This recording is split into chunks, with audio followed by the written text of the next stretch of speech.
Hello friends, today I am back with the chapter The French Revolution. We will continue this chapter from where we left over in our last lecture. So अब तक हमने क्या पढ़ा था? अब तक हमने पढ़ा फ्रेंच सोसाइटी के बारे में in the late 18th centuries, what the society was. हमने देखा कि सोसाइटी 3 स्टेट्स में डिवाइडेड था, the first state, second state and the third state. जहाँ फर्स्ट और सेकंड स्टेट वाले लोगों को बहुत सारा प्रिविलेजेस था जन्म से ही. उनको टैक्स नहीं देना पड़ता था. तो वो उसके कारण सोसाइटी में बहुत ज़्यादा डिविजन्स था in the between the first state, second state and the third state. और जहाँ थर्ड स्टेट्स को लोगों को टैक्स देना पड़ता था, न केवल उन लोगों को एक गवर्नमेंट को टैक्स देना पड़ता था बल्कि नोबल्स को कुछ फेडरल प्रिविलेज प्रोवाइड करने पड़ते थे. साथ साथ चर्च को भी टैक्स देना पड़ता था. तो उनके ऊपर जो बर्डन था टैक्स सिस्टम का, वो पूरा बर्डन थर्ड स्टेट पे था. तो इस वजह से कंडीशंस जो थी बहुत ही सोशल कंडीशंस बहुत वैलिड थे फ्रांस में 18th सेंचुरीज़ में. इसके अलावा हमने देखा कि बहुत सारे इकोनॉमिक कॉजेज़ भी थे, जैसे कि फ्रांस का पॉपुलेशन बढ़ चुका था अराउंड 23 मिलियन, 28 मिलियन 1789 में. और जिसके कारण लोग जो फूड ग्रेन्स के डिमांड थे वो काफ़ी ज़्यादा बढ़ चुके थे. लेकिन उसी हिसाब से लोगों का जो वेजेस था, पेमेंट था, उस हिसाब से नहीं बढ़ा. तो इसके कारण एक क्राइसिस हो गया, फूड स्कैसिटी का क्राइसिस हो गया. उसके अलावा जब फ्रांस में जब फेमाइन होता था या हेल स्टॉर्म्स के कारण फसल बर्बाद हो जाती थी, तो उस समय लोगों को खाना का, फूड ग्रेन्स का और ज़्यादा स्कैसिटी हो जाता था. ब्रेड प्राइसेस काफ़ी हाई हो जाते थे. लोग होर्डिंग्स करने लगते थे ब्रेड्स का, और जो नीडफुल चीज़ें हैं उसके वजह से एक लोगों को सर्वाइवल मुश्किल होता था, जिस पीरियड को सब्सिस्टेंस क्राइसिस बोलते थे. क्या बोलते थे इस पीरियड? उसे हम बोलते थे, it was known as subsistence crisis. Okay.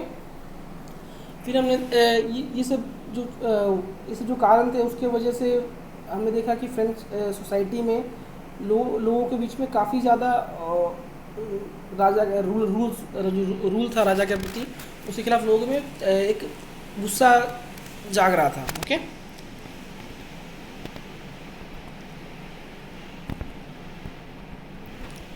फिर हमने देखा कि इसके राजा को भी इन्हीं सब कारणों की वजह से टैक्सेस बढ़ाना पड़ा, क्योंकि हमने देखा कि जब लुई 16 जब किंग बना था तो उसको एक खाली प्रोवाइड हुआ था. उसकी बस उसके ख़जाने में कुछ पैसे ही नहीं थे. और साथ साथ जो लंबा वॉर चला था 13 अमेरिकन कॉलोनीज को फ्रीडम इंडिपेंडेंस देने के लिए ब्रिटेन से जो लड़ाई चला था, उसमें काफ़ी ज़्यादा लॉस हुआ था मनी का. और तो उसकी वजह से जो लुई 16 था, गवर्नमेंट था उसका, वो कर्ज मनी लेंडर्स से बहुत ज़्यादा कर्ज ले चुका था, जिसे और उसका जो टैक्सेस का जो मैक्सिमम पैसा था वो उस कर्ज को इंटरेस्ट चुकाने में चला जाता था. तो जो बेसिक नीड्स थे, जो मेंटेनिंग द आर्मी, कोर्ट, इसके लिए उसके पास बिल्कुल पैसे नहीं बचते थे. तो इस वजह से लुई 16 को टैक्सेस बढ़ाना पड़ा. टैक्सेस बढ़ाने के लिए उसने मीटिंग बुलाया, जिसे स्टेट्स जनरल कहते थे. वहाँ तीनों स्टेट्स के रिप्रेजेंटेटिव हुआ करते थे, जिसमें कि वोटिंग हुआ करता था अबाउट द न्यू प्रपोजल. तो उस सिस्टम में तो जब ये वर्साइल्स में जब ये मीटिंग बुलाया गया, जब असेंबली बुलाया गया, तो इस टाइम जो थर्ड स्टेट के जो मेंबर्स थे उन्होंने एक डिमांड रखा कि यहाँ हर रिप्रेजेंटेटिव का एक वोट का एक कीमत हो. Everyone has to get the voting right. सबको वोटिंग का अधिकार मिलना चाहिए और सबका वोट का एक बराबर हो. तो इससे पहले क्या हुआ करता था कि तीनों स्टेट्स मिलके एक वोट देते थे. मतलब हर एक स्टेट की तरफ से एक वोट आता था. First state gives a one vote, second state one vote and third state other vote. So this time the third state representative, they wanted that every individual should have the right to vote, every representative. So ये जो proposal था इसे ठुकरा दिया गया, और इसी वजह से ठुकरा दिया गया. तो इस वजह से क्या हुआ कि जो असेंबली था उसे थर्ड स्टेट के लोगों ने वॉकआउट कर दिया. तो इसके बाद उन्होंने जो थर्ड स्टेट रिप्रेजेंटेटिव थे उन लोगों ने एक अपने आप को डिक्लेयर किया as a national assembly on 20 June. Okay. And they उन्होंने कसम खाई कि जब तक कोई कॉन्स्टिट्यूशन नहीं बनाते हैं और राजा का जो पावर्स है, उस मोनार्की का जो सिस्टम का जो पावर्स है, उसको जब तक कंट्रोल नहीं कर सकते, उसको लिमिट नहीं कर देते, तब तक वो लोग अलग नहीं होंगे. और उन्होंने पूरे देश में एक मूवमेंट चलाया. ओके. तो उन पूरे देश में मूवमेंट चलाया, जिसमें कि बहुत लोग उसके साथ में आ रहे थे. साथ में एक नया क्लास उसमें जाग चुका था, जिसे मिडिल क्लास कहते हैं. मिडिल क्लास में वो लोग थे जो थर्ड स्टेट में काफ़ी पढ़े लिखे थे, एजुकेटेड थे, और वो लोग जानते थे कि जो प्रिविलेज, किसी को जन्म से कोई प्रिविलेज नहीं होना चाहिए, everyone has should have the equal rights, सबको इक्वल राइट्स होना चाहिए। ये जो पॉलिसीज़ थी नेशनल असेंबली की और जो आइडिया थे बहुत सारे फिलोसफर्स का about the liberty and equality, इन सब आइडियाज़ से वो लोग ताल्लुक़ रखते थे, उस पर विश्वास करते थे। तो उन लोगों ने भी इस मूवमेंट में हिस्सा लिया और इन सब के कारण से क्या हुआ कि मूवमेंट काफ़ी वास्ट हो गया, रिवॉल्यूशनरीज पूरे देश में एक्टिव हो गए। और जहाँ पर नेशनल असेंबली कॉन्स्टिट्यूशन फ्रेमवर्क करने में बिजी था, उसी समय फ्रांस के कंडीशंस जो थे और ज़्यादा ख़राब हो गए, जहाँ पे लोगों को जो ब्रेड के लिए लंबी लाइन लगनी पड़ती थी। और तो उसमें कुछ अफवाह फैली ऐसे कि राजा ने ट्रूप्स को शहर में बुलाया है और वो ओपन फायरिंग कर देगा लोगों पे। तो ये सब जो फियर थे, ये सब डर जो था लोगों के मन में, और राजा के प्रति जो गुस्सा था, ये सब एक साथ बाहर आ गया। और 14 जुलाई 1789 में कुछ लोगों ने बैस्टाइल को, जो एक प्रिजन था, किला था, उसे जाके अटैक कर दिया, उसे लूट लिया इन सच ऑफ एमिनेशंस। और साथ ही साथ उसके बाद बहुत सारे गवर्नमेंट ऑफिशियल्स, गवर्नमेंट बिल्डिंग्स को लूटा गया, उसे अटैक किया गया। जो घर था नोबल्स का, उस पर भी अटैक किया गया, ग्रेन्स को होर्डिंग किया गया, डॉक्यूमेंट जला दिया गया। तो ये सब जो रिवॉल्ट वायलेंस हुआ जा रहा था, ये सब के कारण से क्या हुआ कि लास्ट में जो किंग था उसे हार माननी पड़ी। और उसने तो what was the outcome of the revolution, revolution के कारण क्या हुआ, इस रिवॉल्यूशन के कारण जो पावर ऑफ द रिवॉल्ट, जो रिवॉल्ट हुआ उसके कारण Louis 16 finally recognise the national assembly को फाइनली रिकग्नाइज किया और कॉन्स्टिट्यूशन को एक्सेप्ट किया। मतलब ही accepted to be ruled under the constitution के अंदर मैंने एक्सेप्ट किया राजा ने। उसके अलावा 4 अगस्त 1789 को एक लॉ पास हुआ जिसमें कि जितने भी फेडरल सिस्टम थे, ऑब्लिगेशन टैक्सेस सिस्टम थे, उसको चेंज कर दिया, उसे हटा दिया गया। यहाँ तक कि जो क्लर्जी के जो मेंबर्स थे उन्हें भी अपना प्रिविलेज देना पड़ा, चर्चेस को अपनी ज़मीन भी देनी पड़ी गवर्नमेंट को। और ये सब जो एसेट्स जो प्रोवाइड हुआ गवर्नमेंट को, उससे गवर्नमेंट को 2 बिलियन लेवल्स का ये प्रॉफिट हुआ।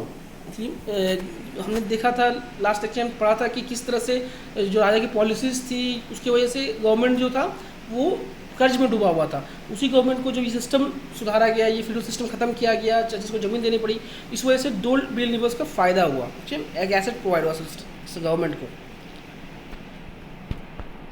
कि अब देखें कि तो ये जो सिस्टम हुआ, जो कॉन्स्टिट्यूशन पास किया नेशनल असेंबली में 1791 में, इस कॉन्स्टिट्यूशन को एक कॉन्स्टिट्यूशन मोनार्की भी कहा जाता है। क्यों इसे कॉन्स्टिट्यूशन मोनार्की कहा जाता है? क्योंकि हम देखेंगे कि ये जो सिस्टम था, ये रिप्रेजेंटेशन है अबाउट द सिस्टम जो कि नेशनल असेंबली ने बनाया था 1791 में अंडर द कॉन्स्टिट्यूशन। सिस्टम में they were divided the power in the 3 parts, judiciary, executive and legislative. 3 parts में पावर जो क्या डिवाइडेड थे, okay, legislative, judiciary and executive, okay. तो मतलब एक हाथ में पावर नहीं थे, पावर 3, ये मतलब जो डेमोक्रेसी और जो आइडियाज़ थे लोगों के उस समय में, जो फिलोसफर्स के, तो उस आइडियाज़ पे इसे लिया गया था, okay.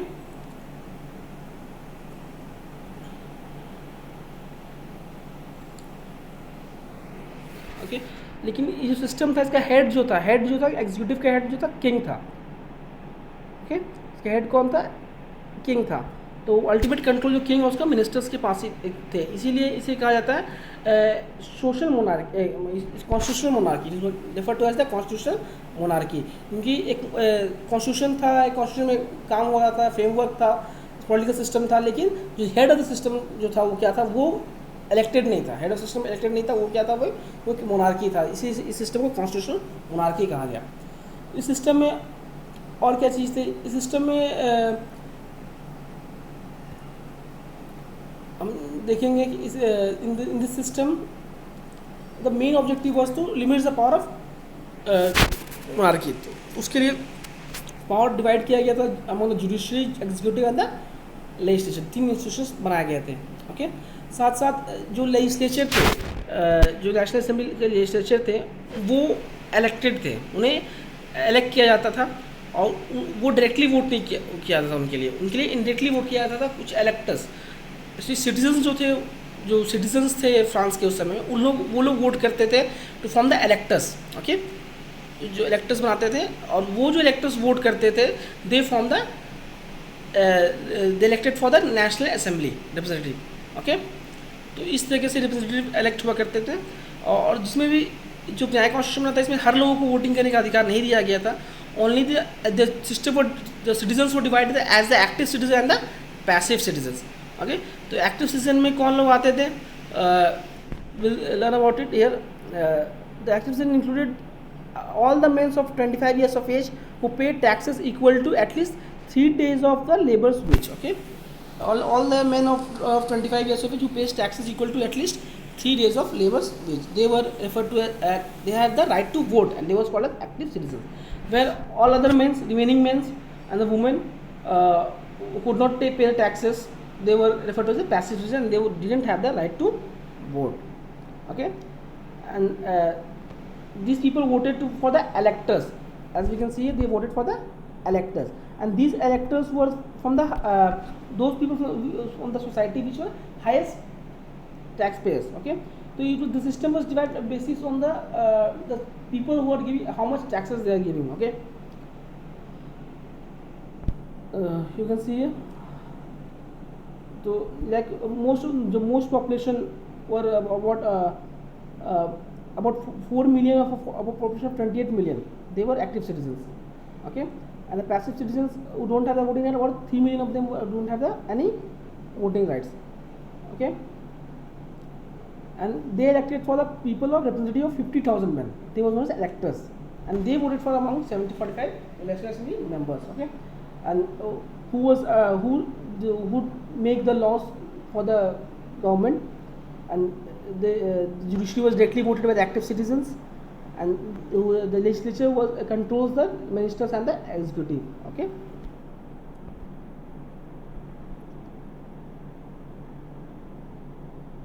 and the king was also under the legislature. Okay, so जो कॉन्स्टिट्यूशन जो बनाया था नेशनल असेंबली में 1791 में, उसमें कुछ और चीज़ों को महत्ता दी गई थी, जैसे कि the main constitution began with the declaration of rights of man and citizens. उसमें कुछ डिक्लेरेशन दिया गया था, जो राइट्स दिया गया था एक सिटीजन और मैन का राइट्स अधिकार क्या है। तो rights such as right to life, freedom of speech, freedom of opinion, equality before law वो establish as a natural inalienable rights. Means कुछ जन्म से हर आदमी को एक राइट्स होना चाहिए, जैसे कि freedom of speech, freedom of opinion, equality.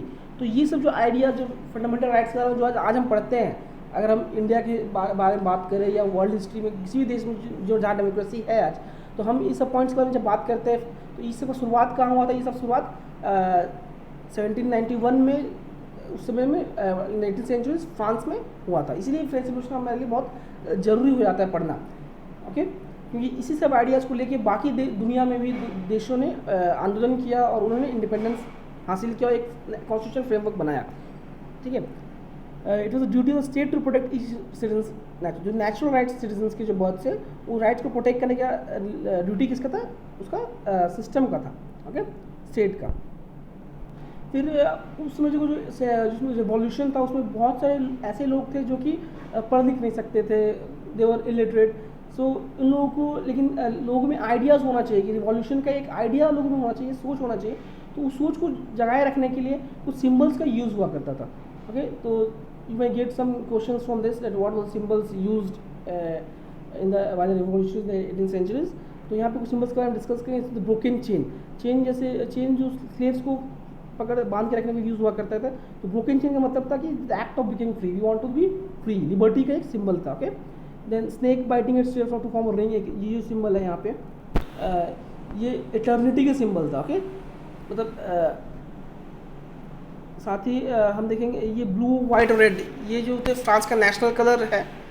Okay, the red cap, ये जो कैप है इस तरह का, ये कैप स्लेव्स पहनते थे।